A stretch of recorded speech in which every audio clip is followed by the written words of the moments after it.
예, 안녕하세요. DYS 마을방송 정건희. 유선주입니다. 반갑습니다. 네, 반갑습니다. 네, 저희 이번 2월의 마을 이슈 따라잡기에서는요, 저희 좀 특별한 분들이 방문을 하셨어요. 두둥.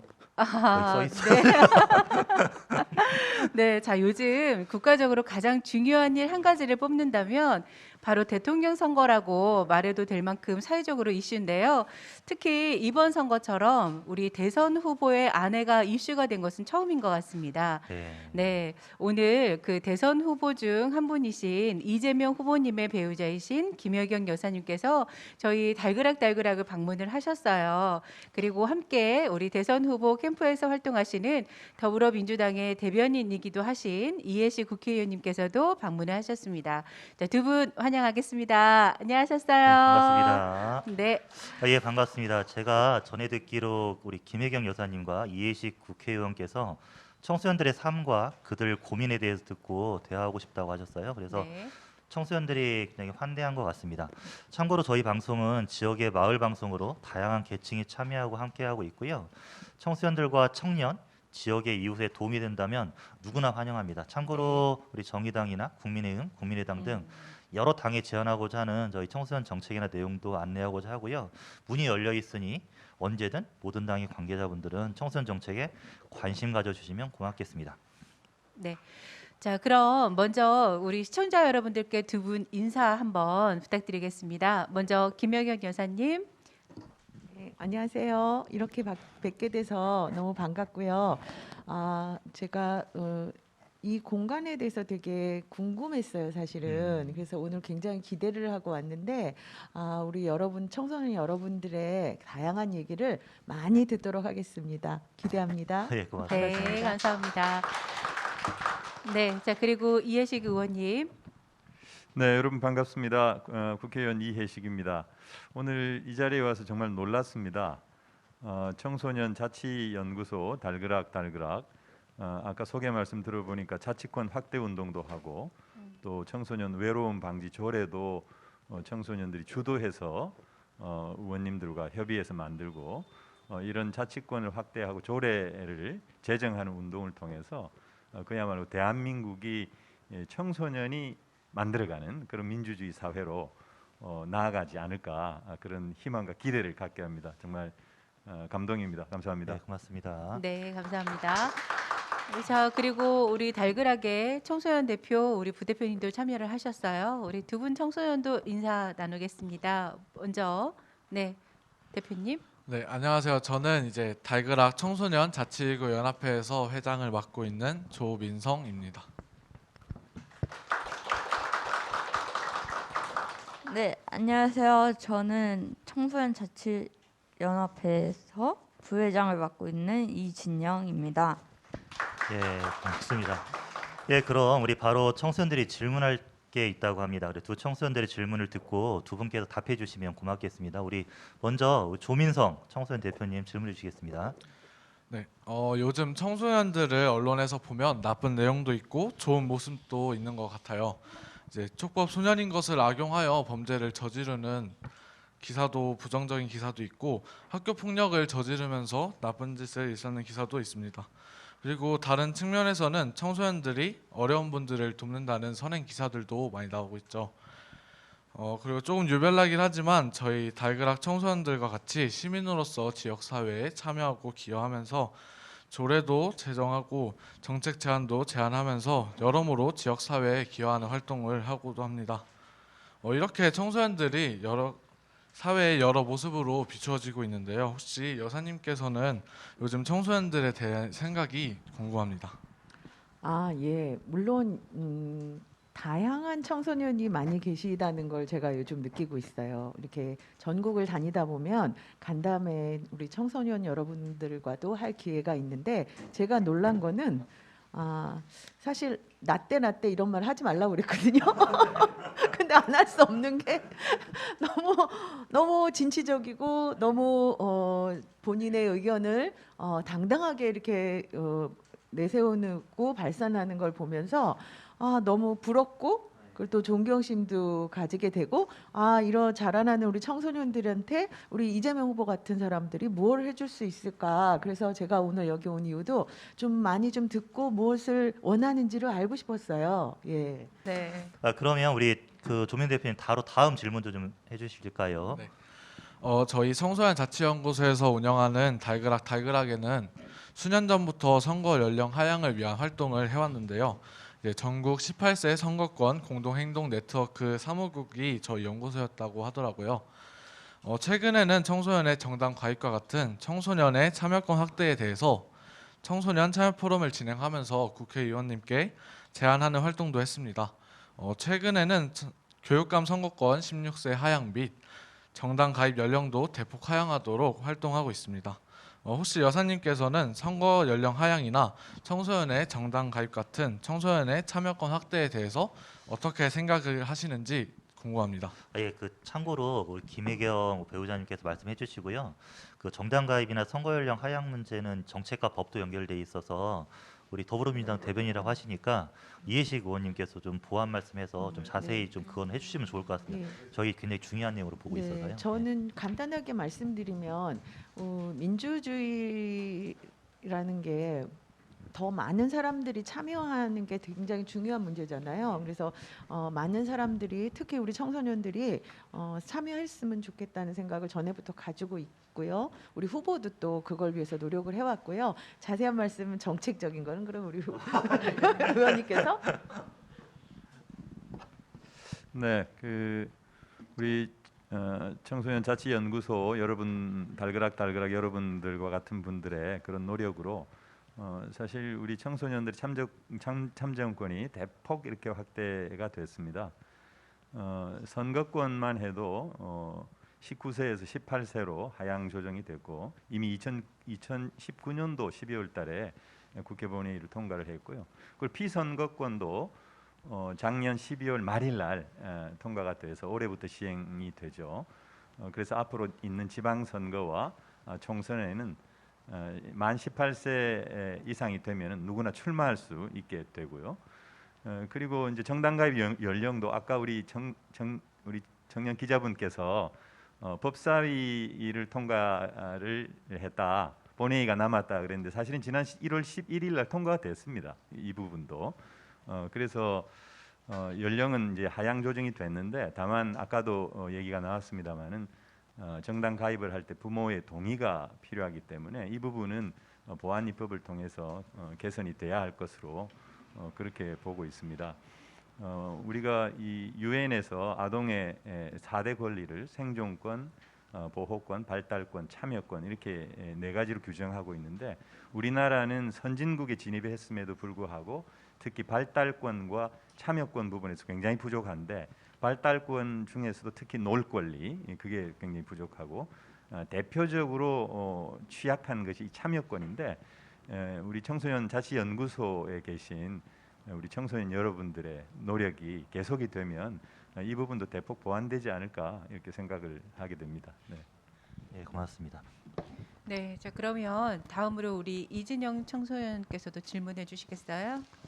네. 제가 중학교 2학년 때부터 지금까지 달그락에서 청소년 활동을 하고 있는데요. 중학교 때는 제가 소심하고 저의 생각을 당당하게 말하지 못하는 사람이었는데 여기서 청소년 활동을 하면서 저의 생각을 이제 당당하게 말할 수 있게 되었습니다. 그리고 진로에 대한 고민도 했었거든요. 그래도 학교나 사회에서는 그 매번 입시 공부가 우선이라고 합니다. 힘들었을 때도 있었죠.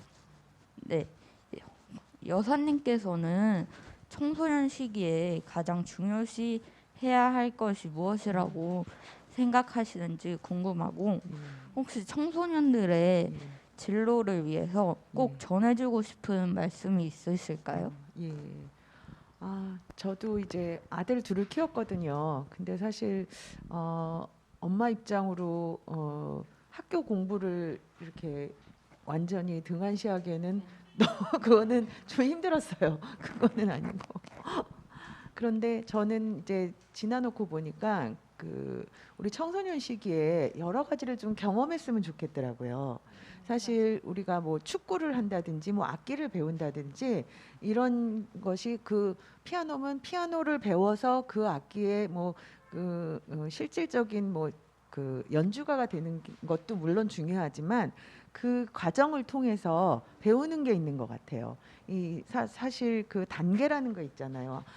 체육도 활동도 그렇고 예술 활동도 그렇고 공부도 그렇고 그러면서 어려움을 어떻게 이겨가는가, 내가 이거를 좋아하는가 진심, 또 이거를 통해서 내가 평생에 직업으로 가질 수 있을까, 평생 좋아할 수 있을까, 이런 거를 테스트해 보는 기간 이 청소년 시기에 꼭 필요할 것 같아요. 물론 어른이 돼서 전공을 내가 대학 가서 하더라도 그걸 또 바꾸는 사람도 있잖아요. 이제 그게 그런 경우도 있기도 하지만 아무래도 청소년 시기에 내가 좋아하는 거를 빨리 캐치를 하고 나는 이거를 공부를 하겠다, 이거를 통해서 뭘 하고 싶다라는 마음을 먹는 게 빠를수록 저는 좀 좋지 않을까. 그래서 여러 가지 경험을 해볼 수 있으면 좋겠다, 그런 생각을 해봅니다. 예. 네, 다음 질문도 부탁드릴게요. 네. 저도 작년까지 청소년 활동과 학원을 병행해서 했는데 생각보다 힘들더라고요.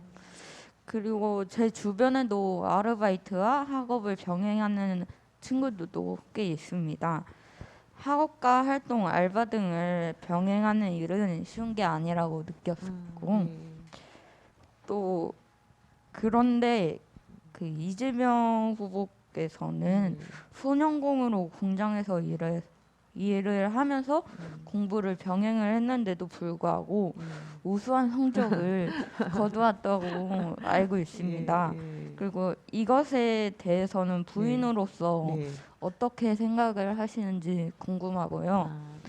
또 이재명 후보님 같은 그 후보처럼 어려운 환경에 있는 청소년들이 의외로 주변에 있어요. 그리고 이렇게 어려운 삶을 사는 청소년들에게 꼭 해주고 싶은 말씀이 무엇이 있을까요?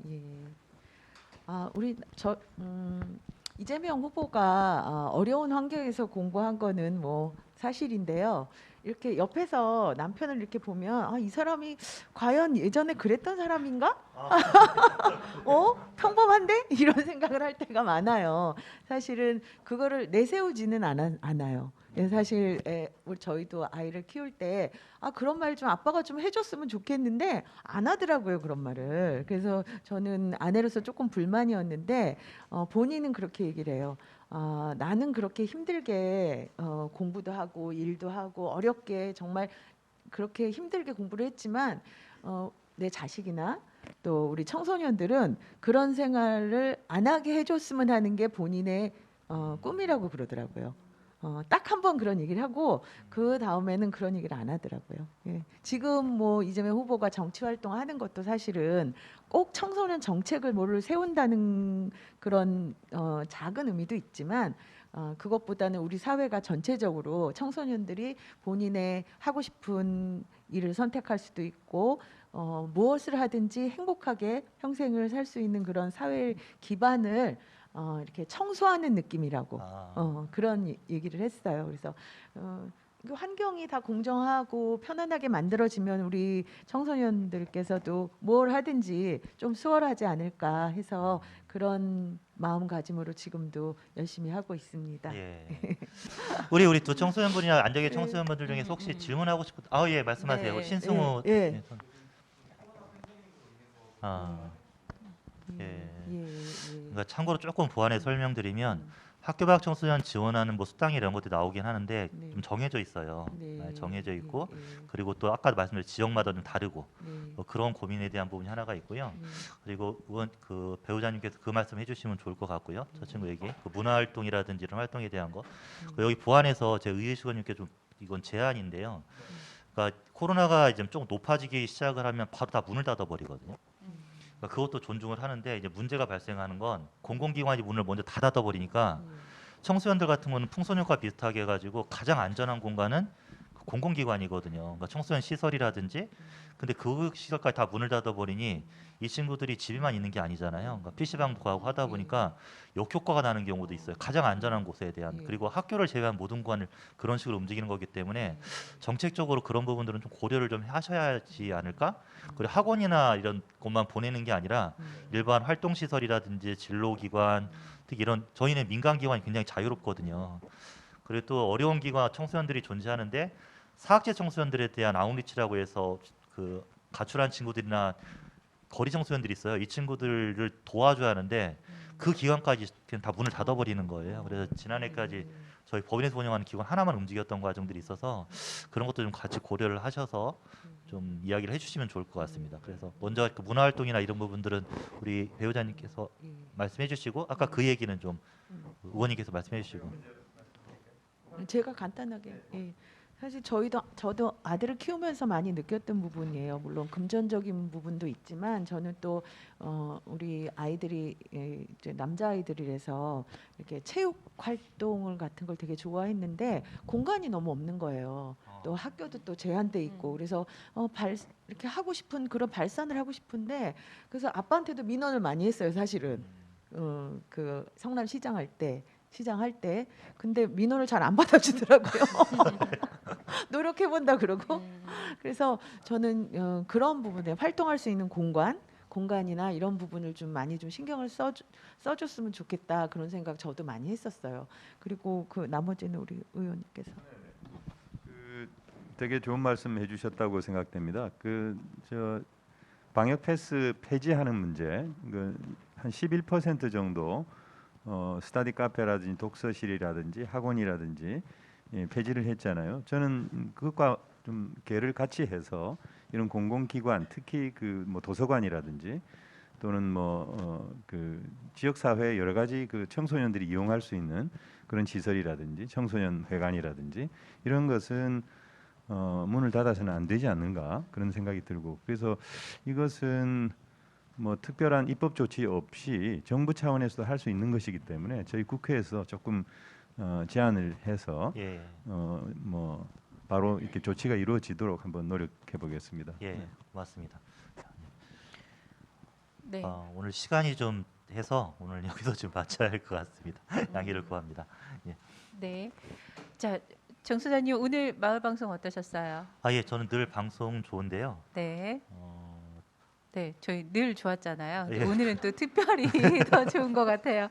왜냐면 저희 오늘 마지막에 특별한 분들도 모셔서 또 방송이 더욱 인상 깊었는데 이슈 따라잡기 코너에서 이재명 후보 배우자이신 우리 김여경 여사님과 더불어민주당 대변인이셨던 우리 이해식 의원님께서 오셔서 또 청소년들에게 다양한 또 응원의 얘기를 또 해주셔서 참 좋았습니다. 예, 저도 오늘 방송 너무 좋았고요. 일단 기성 언론이 전하지 않는 지역 우리 이웃들의 이야기 최대한 전해보려는 방송으로 진행하고 있는데 오늘은 거기에 연장선상으로 일단 대선 후보의 배우자님과 더불어민주당의 예전의 대변인이셨던 우리 두 분의 이야기 들으면서 조금 더 청소년들에게 정책적으로 관심이 커지는 것 같아서 좀 거기에 굉장히 기분이 좋습니다. 네. 자, 저희 이제 설날이 막 지났어요. 근데 매해 그 새해에는 좀 더 많은 기대를 하게 되는데 올해는 선거가 있어서 더 개인적인 기대보다는 나라와 사회에 대한 기대가 더 커지는 것 같습니다. 올해는 좀 더 안정적인 한 해가 되길 바라고요. 저희 달그락 마을 방송에서도 더욱 성장하는 그런 방송이 되도록 노력하겠습니다. 시청자 여러분 더 많이 행복해지시길 기대하고요. 오늘 방송에 참여해주신 모든 분들께 다시 한번 감사의 말씀드리겠습니다. 네. 감사합니다. 네, 감사합니다. 고맙습니다. 네. 감사합니다.